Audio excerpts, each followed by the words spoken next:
Hi again. Hello, how are you? Good, good. I know it's the third time, but I have some questions, and I think you're the best person to answer like at the moment, because the other people that are working these projects are going to be a while. So I want to ask you first. Sure.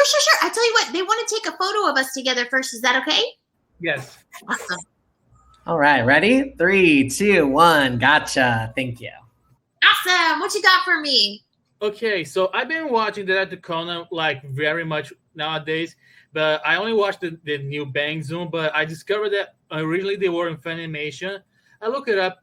Can you tell me what's going on? Because what I saw, the Funimation was very different from what is today.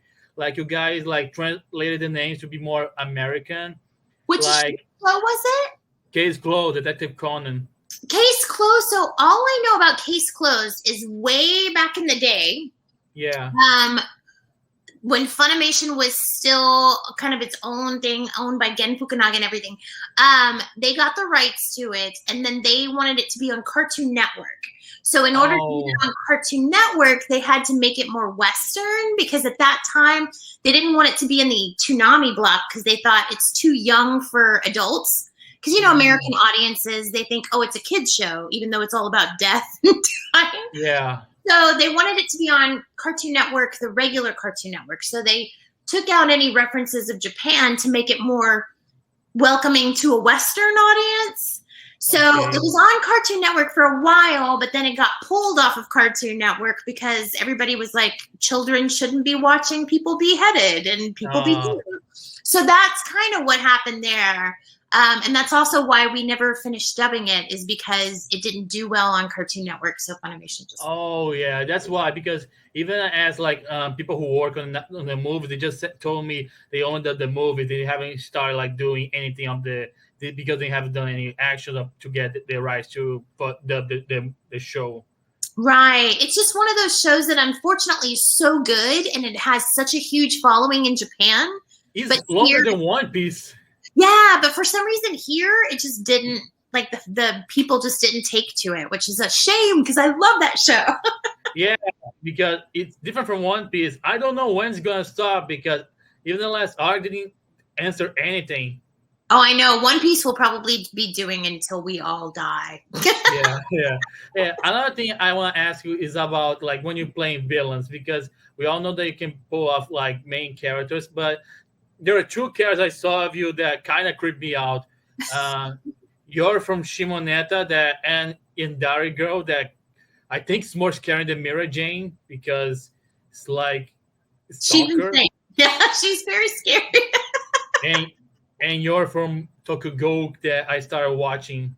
Oh, Rize's the greatest. I love Rize. Have you watched the whole first season yet, or no? No, I'm still episode 10.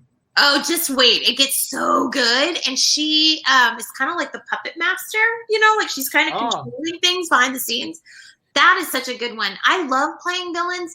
The whole thing for me, though, is when you play a villain, I feel like instead of, you can't think, oh, I'm the bad guy, I'm going to twiddle my mustache and tie a girl to the train tracks. You have to approach the villain as if they are the person who is in the right? Yeah. The villain always thinks that they're doing the right thing, even if it's not what the hero thinks is the right thing. And I think that's what makes villains more interesting, is if you play the villain as if they're the hero of their own story. Okay, because I thought she was just like the main plot, because she's basically like the reason why he got the gold powers. Like, because even a brief joke I saw, oh, I'm the biggest ghoul of all time. Oh no, falling pikes, my weakness. Yeah, exactly. Yeah, there's some weirdness. I will say the first season of Tokyo Ghoul is by far the best.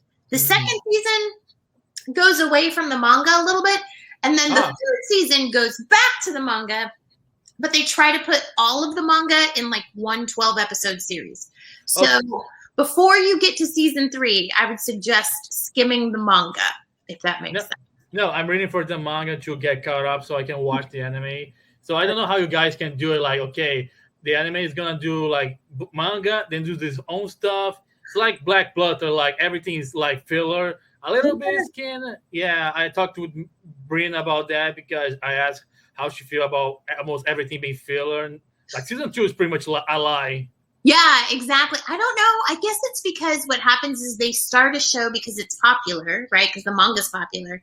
And then what'll end up happening is the anime gets ahead of where the manga is. So then it's filler, filler, filler, filler. And then they have more manga. So they go back to the manga. It's so strange. But after many, many years of doing anime, you find that some shows stick really close and some shows go like way far away. No, yeah, because I read the manga because I watched first the anime, then I read the manga, and was I confused like, wait, what are the angels? What are the whole thing? Because the circus actually really after the first few arcs, and the circus it doesn't appear until like even like I don't know if you know about that, but Marine backstories get fully explained the manga.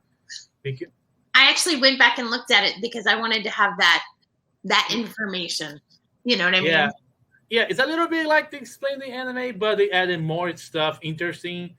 Way it's kind of like it's like reading the book versus watching the movie. You know what I mean? Like there's the manga and then there's the anime. It's the same thing as if you like read a book or if you like watch the movie. The movie's never quite the same as the book. It's never quite as good. Yeah, I don't know how you guys in animation or anything like do this. Like I know you're a writer also to pick the stuff and kind of translate it and make it well.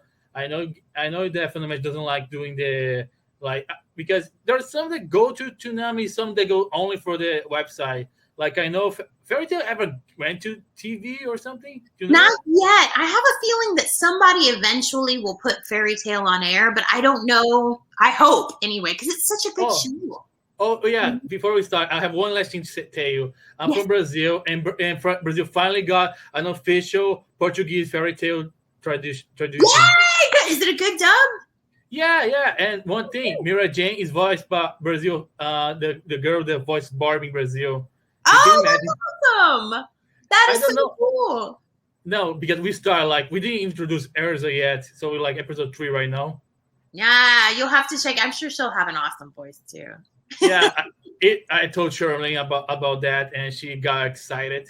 That is so cool. I'm gonna have to check it out because I love hearing the other dubs. So I'll have to go hear what it sounds like. Yeah, I don't know how. Talking to you. I hope you take care of yourself and stay well down there. And thanks so much. I hope one day meet you in person. Thanks so much, Monica, for yes, all your time. Let's make it happen someday. Bye. Thank you.